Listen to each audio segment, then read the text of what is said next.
Esther chapter 5, verse 8 is where we're going to be tonight. Esther chapter 5, verse 8.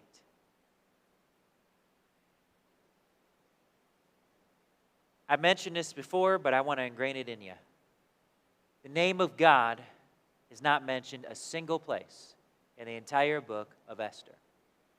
Not Lord, lowercase, not Lord, all capital case, not God, not the Almighty, not a number of terms, El Shaddai, Adonai, number of terms that could be used for him is not mentioned. It's not mentioned a single time in the entire book of Esther. Even when I would speculate, in my opinion, rightly speculate, that in chapter 4, when they had fasted, that they had also prayed to the Lord. And that when Mordecai said that there was going to be a great deliverance, he meant from the Lord. And his hope certainly wasn't in Esther, because he had said about Esther, if you do not do this at this time, then shall the Jews' enlargement, their deliverance, come from another source. Right? It shall come from another avenue, another way. What I do know is this, is that just because the name of God is not mentioned does not mean that God's hand is not seen. His hand is all over this book. If a forensic scientist were going to come and look for God's fingerprints, he'd find them everywhere. He'd find palm prints. He'd find everything that would say God was here. But you know something you can't find?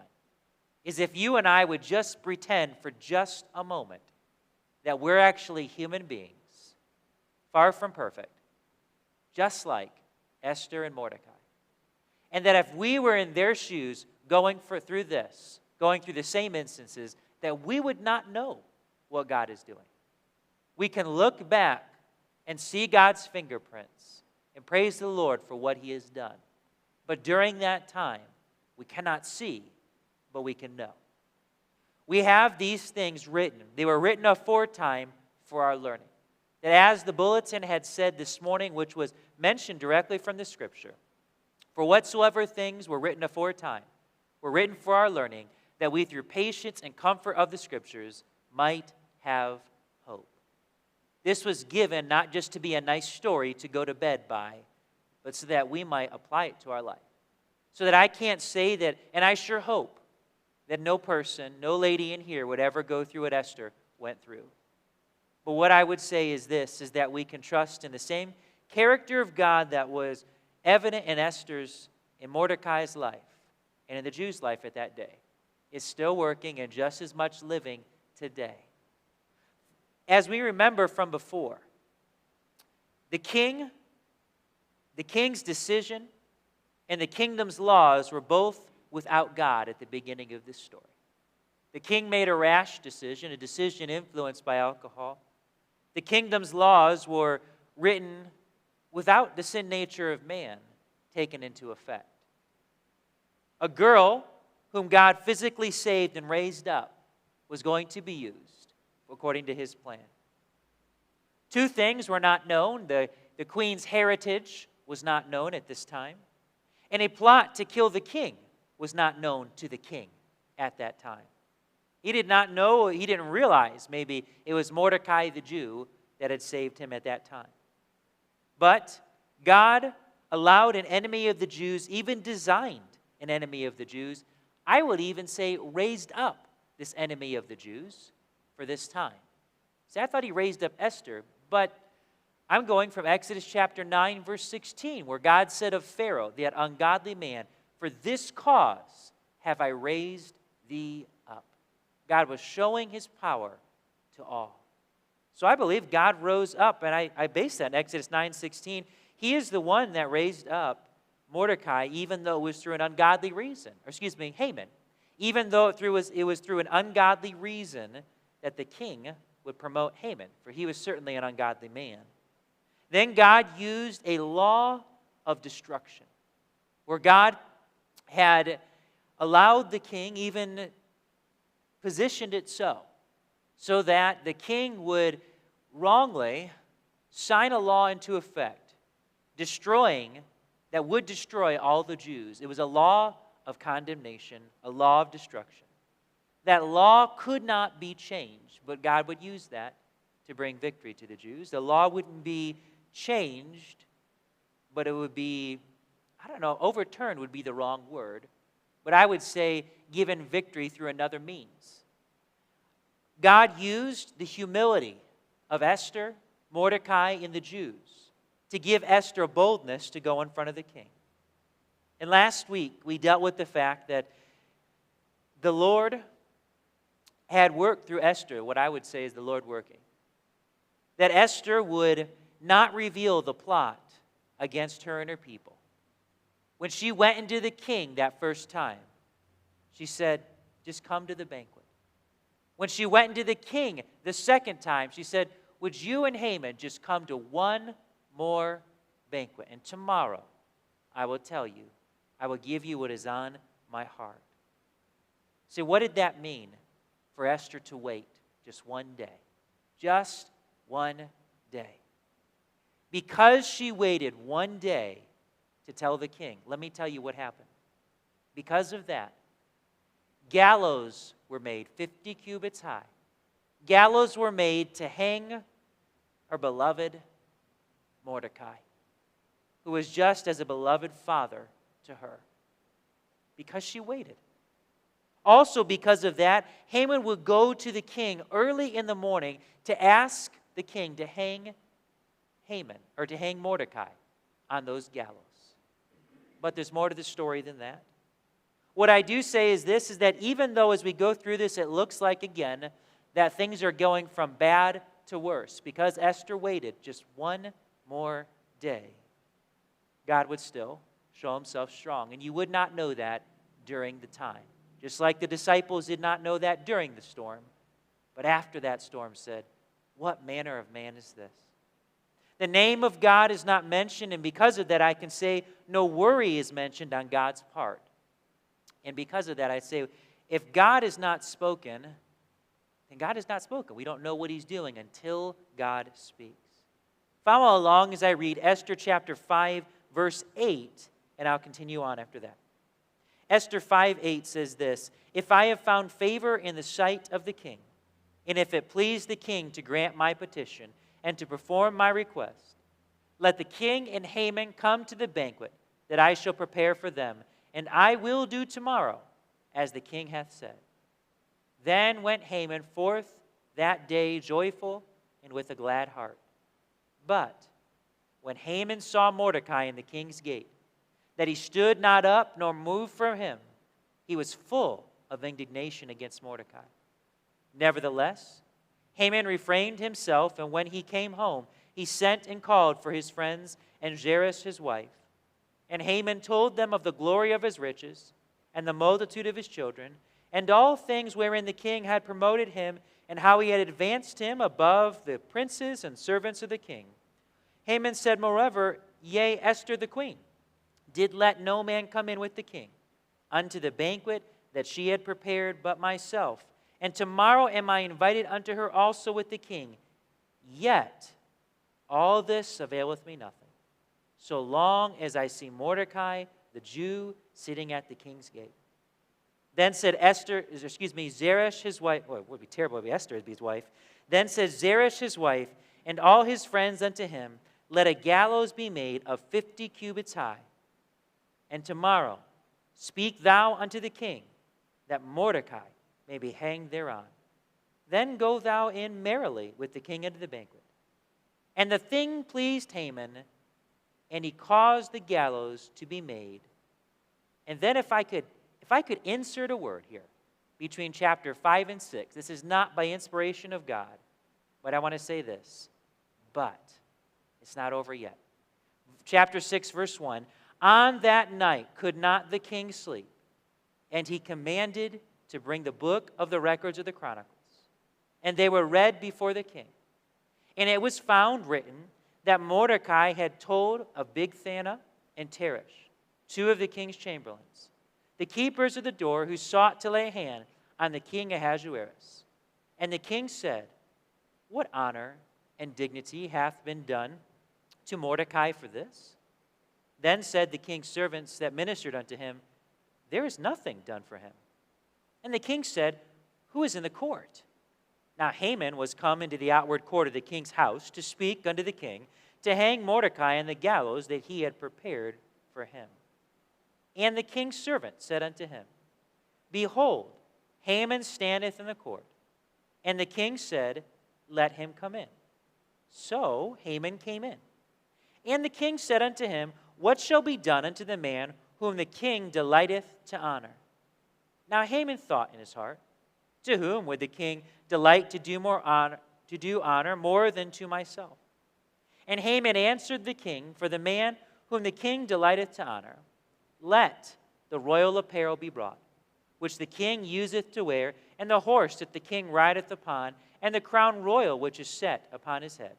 And let this apparel and horse be delivered to the hand of one of the king's most noble princes, that they may array the man withal, whom the king delighteth to honor, and bring him on horseback through the street of the city, and proclaim before him, Thus shall it be done to the man whom the king delighteth to honor. Then the king said to Haman, Make haste, and take apparel and the horse, as thou hast said, and do even so to Mordecai the Jew, that sitteth at the king's gate. Let nothing fail of all that thou hast spoken. Then took Haman the apparel and the horse, and arrayed Mordecai, and brought him on horseback through the street of the city, and proclaimed before him, Thus shall it be done unto the man whom the king delighteth to honor. And Mordecai came again to the king's gate. But Haman hasted to his house mourning, and having his head covered. And Haman told Zeresh his wife, and all his friends, everything that had befallen him. Then said his wise men and Zeresh his wife unto him, If Mordecai be of the seed of the Jews, before whom thou hast begun to fall, thou shalt not prevail against him, but shalt surely fall before him. And while they were talking with him, came the king's chamberlains, and hasted to bring Haman unto the banquet that Esther had prepared. Before I go any further with this, I just want to bring out some words that I see that keeps coming up. It's words of continuance that it is not done yet. The words but, yet, and that are mentioned so many times, so this would happen. It reminds us again that what we see in the beginning, that they see a gallows being made. We see Haman going early to the king to speak, to hang Mordecai on those gallows. The process is still continuing. I have to wonder have you ever wondered what this, when you read these stories, how much you can look at it and say, well, what would apply to my life? What would apply to my loved one's life? Tell me what would happen. We look at circumstances and saying, is this going to, we maybe look at a loved one, it may be on death's door. Say, Lord, is it your will to take them home? Or is it your will to have them continue on? I've had that conversation a number of times these past months with people and with the Lord myself. Lord, what is, I don't know what you're doing here. Not that I ever would, but you wonder. You know that God has all power. He has all power to do something that we would say would be more Esther-like. We would think sometimes, well, Lord, maybe now is the time. It's been enough time. Now is the time to, and this should be for your glory, Lord, I think. Now is the time to act, but maybe things get worse. Maybe we say, maybe at that time, well, Lord, here's how things can get better, but God doesn't do it that way. What I do know is that God has the same character in Esther as he's always had. You know that verse. Jesus the same yesterday, today, and sometimes. That's not what it says, right? Jesus the same yesterday, today, and what, y'all? Forever. That's who God is. He's the same. Jesus is the same. The same Holy Spirit that was given 2,000 years ago is still just as active and working, producing fruit, and is still our helper, the one that comes alongside of us. I don't know. I can't tell a person to place their hope in a specific set of circumstances. What I can say is that it's okay with God.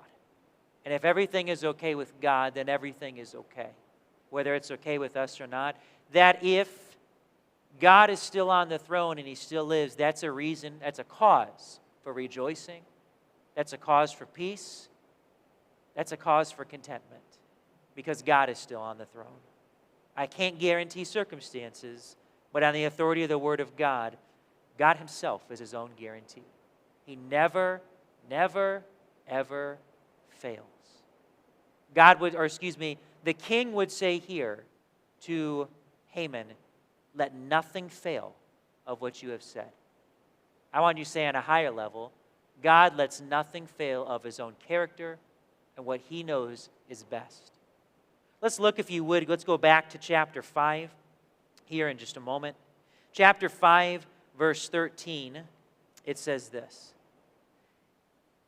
Haman says, yet all this availeth me nothing, so long as I see Mordecai the Jew sitting at the king's gate. Notice there that, and I want to bring this out. When I'm looking through the book of Esther, I try to find things that I think were specifically, this has to be of the Lord. Now, honestly, I suppose you could say this was a chance, or this was a normal thing that Mordecai, or that Haman would come out happy and then see Mordecai the Jew and then be disappointed again. But I don't know that that's the case. What I do know is, do you remember the first time that Mordecai the Jew, remember the first time that he did not bow before Haman or do him reverence? Remember, Haman never noticed it. It was the servants that had to come to him and say, hey, look what he's doing. And it continued for many days until they finally said, hey, look what he's doing. And then Haman noticed it. Now, I don't know what you think of it. If you think of a gate, something that would be this size. But remember, this is the king's gate. I don't know what size this is, but I highly doubt it was this size. I would say it'd be more likely the size of this room here that this gate would be, or much, much larger. It would be very easy with all the different transactions going on. What happens, what do you do when you're happy about something? I don't notice anything. In fact, a lot of times I don't notice things, whether I'm happy or not. I can't tell you, I'm just thinking about something and I've walked into doors, poles, and different things. I'm not paying attention to anything. And it would be so easy for him just to go by. Why am I bringing this out? That even the bad things were designed by God. Because, and I have a secret, and same one that you know, I think that you've read this book, you know how God is going to work this out for good. So if I can see the end and how this is working, I have to say, as I look back, this is designed by God, that Haman would see Mordecai at that moment and tell his wife, yet all this avails me nothing because of Mordecai the Jew.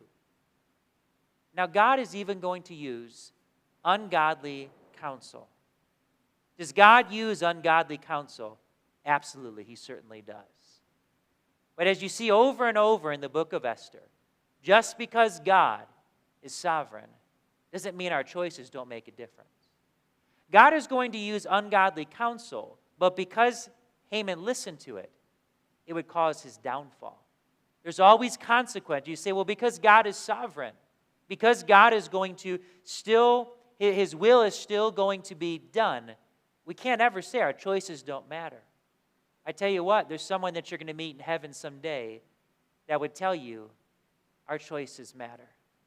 I remember when I just let my head go on Delilah's lap. I thought it wouldn't matter, but it did. And his last result was he killed more Jews in his death. God would get more glory in Samson's death than in his very life. Our choices do matter. Say, well, again, is somehow God's plan of deliverance going to be wiped out? No, that's not going to be the case. But whether we're going to be part of it or on which side of it we're going to be is up to us. Haman, unfortunately, chose the wrong side. He was not on God's side. and therefore God wasn't for him. And so we see, first of all, that as he went to the, he saw Mordecai the Jew as he went out that gate. He told his wife and his friends. They gave him that ungodly counsel. The counsel was this, we read it just before. The counsel was to make the gallows, and not just any gallows, 50 cubits high. Now, I've gotten on I can't ever remember if it's 14 foot or 12 foot, but whatever that ladder is up there, it's just enough so that I can get on top of that and be able to change one of those light bulbs there. You know, I remember going up to maybe, I don't know, I think it was only 50 feet tall, climbing a tower 50 feet tall with my nieces, and I was scared, just a 50-foot tower. I can't imagine 75 feet, that's what 50 cubits would be, approximately, 75 feet tall. So we're talking taller than the ceiling, taller than the building by quite an amount. So if we think about this, maybe twice or so the size of the outside roof of this building, we think of how tall that is. Everybody would be able to see it. And Haman had said, that's a great idea. That's exactly what I'm going to do. I'm going to allow that to be done I'm going to do that this very moment. And he did. He allowed those gallows to be made. And I have to wonder at this time, because I've read in the story further, out of all the people that saw those gallows, maybe there was one servant that happened to be walking by, just happened to be walking by. A servant that you just heard of once in the first chapter. You remember when the king had sent 7 chamberlains to go and tell Queen Vashti, come at my commandment. One of those chamberlains that he sent was a man by the name of Harbona. I wonder if Harbona happened to be going by at this very time. Going by at this very time and saw those gallows being made. Shook his head. What are those for? Oh, it's for Mordecai the Jew. Oh, no. Not another queen. She's going to be distraught at this. And yet it would be Harbona, who at the end of the 7th chapter, if you know the story, you know at the end of that 7th chapter, when someone pipes up, when the king is mad at Haman for what apparently is forcing his wife, and he's mad at him, and one servant, just one servant, pipes up by the name of Harbona and says, well, why don't you, what about those gallows that were made? That were made from Mordecai the Jew, who spoke good for the king. And the king said, hang Haman thereon. None of this happens by accident. But if you and I were in their shoes, I want you to know, and you know this, every single one of us would not have a clue what's going on. Nobody would. It would look like it's going the wrong way. And if you had asked, if you would have polled, and I hate polls today. When I don't even listen, I think I maybe watch the news every once in a blue moon, but especially when they say the latest poll said, I'm just going to shut it off. They don't have a clue what they're talking about, and I have no idea who did the poll. But if you would have taken the polls in that day and polled believers at that time, and he'd seen people watching this and say, well, they just made gallows for your cousin Mordecai.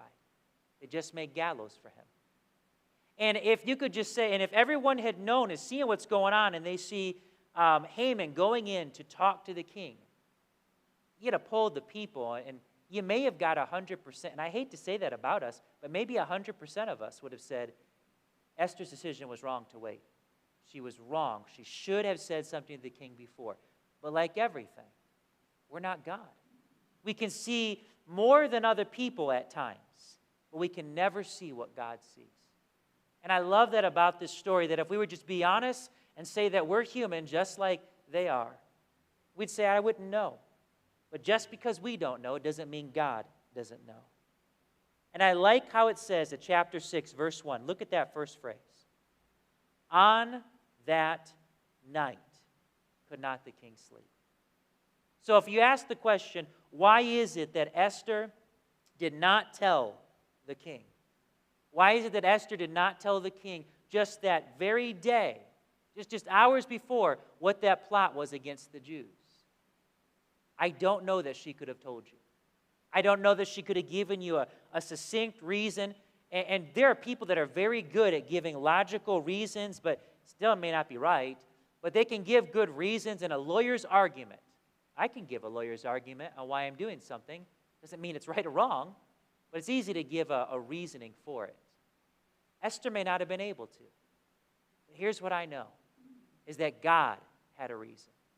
And that God at this time had that very night planned. And you've read the same thing that I've read. It was found written. Found written in what spot did they go to? Now, how many times, I don't know how many times you've done this, but I think the practice of most believers that read their Bibles will go through from either beginning to the end, or we'll take certain books, and we're gonna go through it. Rarely, maybe do we just, I would hope so, rarely we just, I'm just going to turn to, what's the Lord's will tonight? Okay, and just turn to a specific passage. That only lasts so long. But apparently at that time, they turned to a passage like that. Or maybe it just happened to be that's the next spot that they would be reading. By the way, who chose that passage?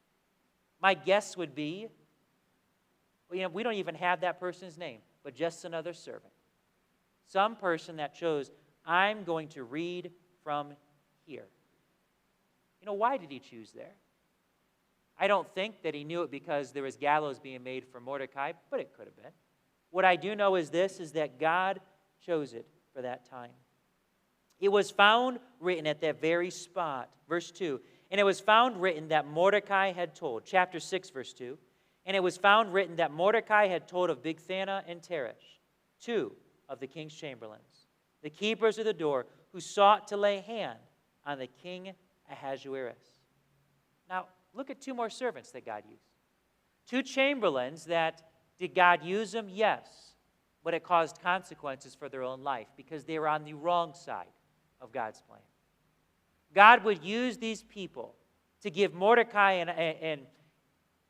a way to deliver the king's life so that the king would be thankful of that at this time. You notice in these verses that it was on the king's heart to reward Mordecai at that moment. Why not do it later? Out of all the things that the king would have on his mind, what are some things? Well, if this is the Xerxes, and I don't know that it is, but scholars say that this is the Xerxes of in times past. There's actually a number of them are mentioned there, but that there was a number of campaigns that Xerxes was doing. There was the Greeks he would be fighting. There was other people that he's trying to get alliances with as he's trying to get a huge war together and conquer more area. All the kingdoms that he's over, 127 provinces. And yet he's thinking about one man that happened to be mentioned right here. Out of all the things that could have been said, they turned to that spot about one man. And at this time, he said, I want to reward him right now. And who happened to be standing in that court? Haman. Haman was standing in that court because of his own pride. God would use his own pride. But it was right now that Haman had done this. Now think about this. If Haman had thought about this just one day before, just one day earlier, it could have nixed Mordecai's life. It could have been over with. And by the way, how many times did Haman see? Did Haman see Mordecai the Jew at that gate? And we know he was mad at him before, but it was at this very moment that he decided something must be done. And that he went home at that time, and they said, make gallows for him. So this was the very night, at that exact time. If he had thought of this one day before, it would have been over with. Notice also in verse 6. So Haman came in, and the king said unto him, what shall be done unto the man whom the king delighteth to honor? Now Haman thought in his heart, to whom would the king delight to do honor more than to myself? And Haman answered the king, for the man whom the king delighteth to honor, let the royal apparel be brought which the king useth to wear, and the horse that the king rideth upon, and the crown royal which is set upon his head, and let this apparel and horse be delivered to the hand of one of the king's most noble princes, that they may array the man withal whom the king delighteth to honor, and bring him on horseback through the street of the city, and proclaim before him, thus shall it be done to the man whom the king delighteth to honor. Notice there that Haman came up with this idea. Notice there that Haman was the one that was chosen. As we read in the verses further, I'm not going to read those now, but that Haman was the very one to carry this out, to carry out the plan of his own downfall. Does that sound familiar to you? Does that point to the New Testament more, where even though God is not mentioned here, Satan, do you remember what the Bible says during that last, as Jesus was preparing for the Last Supper? And he said to them, one of you is going to betray me. And they said, well, who? The one whom I dip in this sop and give to. And he took that as he dipped in those herbs and that sop that he put there, and he handed it to Judas. The Bible then says that Satan entered in to Judas. Satan himself. I don't know of any, I could be wrong, correct me after the service, I'm wrong. I don't know of any other time where it was specifically, and maybe I know the beast maybe in the book of Revelation, but up to this point where actually Satan himself possessed somebody. And Satan entered into him. And they had that plan, and they were taking it out. And he's orchestrating this so the Jews would take him captive. And eventually, after the trial, after the mocking, after the sentencing to be crucified, Jesus was nailed to that cross. As he was on that cross there, lifted up so that all the world could see, as he was on that cross, that seemed to be Satan's greatest triumph. But if I read Colossians correctly, it says that Christ triumphed over his enemies. He spoiled them. Some could say, well, that was at his resurrection. I don't think so. I think if you look in context, that started right at the cross, where what looked like Satan's greatest moment of triumph was his greatest defeat and was going to be God's greatest victory that time. I don't know how to say the greatest. I don't know how to compare what God does, but it would seem to me, if I'm going to just in human eyes look, God's greatest victory. Their Christ, their God, used the crucifixion of his own Son to become the very means of the salvation for the entire world. Not all the world would accept his Son, but it would provide a means for the entire world.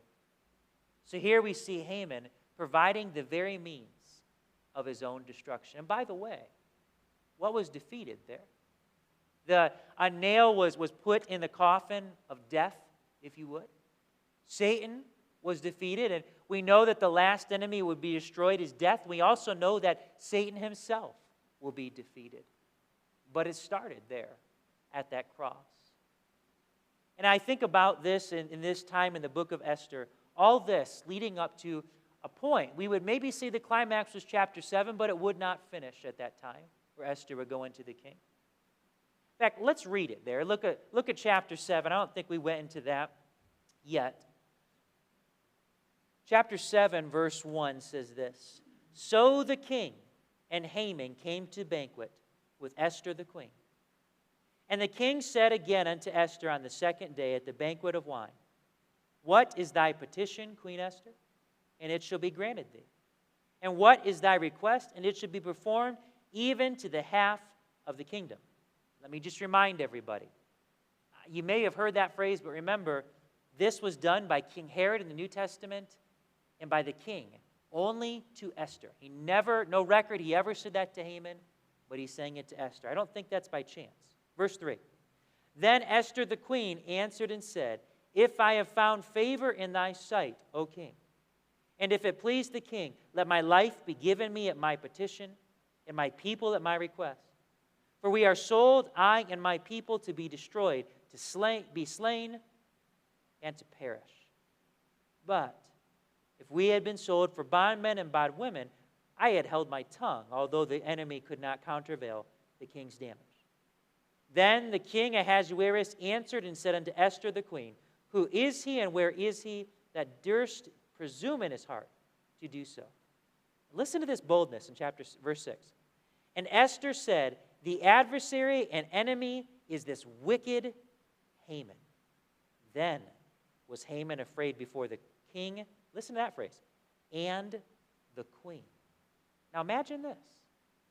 Haman is not only afraid anymore at just the king, he's also trembling in front of Esther. I don't think Esther was that old. I don't want to venture a guess. I still think she was still a young woman at this time. I think this is someone who had been newly appointed queen. And again, a queen in that day was more of almost like a first lady today. They don't make laws and stuff. They're more of a figurehead and for ceremonies. He's never been afraid of Esther before. But now he's cowering not just before the king, but also the queen. Where did Esther get that boldness? Where did that come from? I want to say that this is a meekness that is not natural displayed, not for any man, not for any woman. I don't care what church background, what godly parents you had, they can plant the seed. But this is a choice on whether we're going to submit to God or not. This is a meekness that she had. It's a power under control. So how do I know that? Because when she went to the king the first time, she had the boldness to go in before the king. But she held her tongue at first. She held her tongue the second time. And now this third time, she finally says in front of the king, boldly, this adversary, this is the wicked Haman. That took guts. That took something, and nothing against Esther, but that took more than what was in her. And there are times in our life where we should recognize that took more than what was in me. It had to be the Lord. That will be the case again if we will submit to God. What I do know is this, is that the king had a gracious attitude again, and now there was boldness by Esther. The king would leave, the king would come back. Esther was fallen upon that bed, Haman was fallen upon the bed that Esther was on. And as I mentioned before, we have servants that just so happened to be used. We have this man, Harbona, who happened to say something at that time. Look, if you would, I'm going to continue on. Verse 6, and Esther said, the adversary and the enemy is this wicked Haman. Then Haman was afraid before the king and the queen, and the king, arising from the banquet of wine in his wrath, went into the palace garden. And Haman stood up to make request for his life to Esther the queen, for he saw that there was evil determined against him by the king.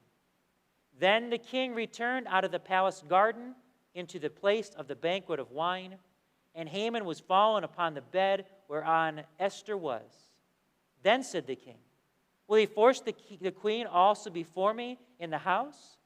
As the word went out of the king's mouth, they covered Haman's face.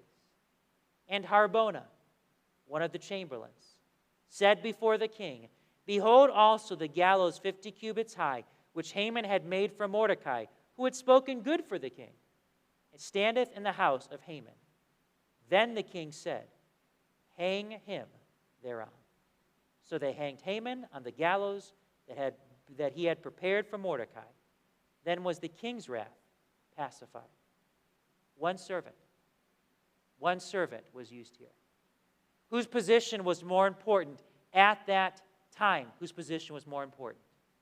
At that very moment, Esther's position was not as important as that lowly servant. All he was a chamberlain, maybe a eunuch in the palace there. Maybe he had no family. Maybe he had, again, an important position, the fact that he's by the king. What would be said about him after, especially if he had no kids, no family? Would be likely of a eunuch at that time. But his name would still live on. It lives on in this book of Esther. Not mentioned once, but twice. This man by the name of Harbona, who is positioned no less important than Esther at this time, because a word spoken in due season, how good is it? He spoke it at exactly the right time. And because of that, there Haman was hanged. God is using not only Esther, he's using not only the king, and I think much of it outside of the king, what he understands, but he's using Esther, he's using Mordecai, he's using a number of servants here, using that person who chose that spot to read in that Chronicles of the King. God is using that. So although I can't see God in this book, I see his fingerprints everywhere. I don't have to be a forensic scientist to say, God has been working, and I can say of this confidently in your life and my life. That I can say this is that these scriptures are written for our learning that we might have hope. So that if God is working in Esther's time, God still lives, he's still working whether we see him, whether we feel him or not. Don't you wish at times? Don't you wish? I can just picture sometimes it's just good to know when you think you're alone and maybe someone bumps you and you realize, oh, wait a minute, you're not alone. So-and-so's there next to you. Don't you wish at times that, how many times maybe has someone just put their hand on your shoulder and just lets you know that you're not alone? But you know what? At times we wish we could feel that with God. Just feel at times these are, there's times where we could say, I felt a peace, but other times you don't feel that. I'm thankful that God is not feeling. He's not the same as feeling. He's not the same as our eyes, that if all five of our senses don't know him, I can tell you this, that based on the authority of the Word of God, God still lives, God's still on the throne, and he's still working. And his plan is so much bigger than just Esther.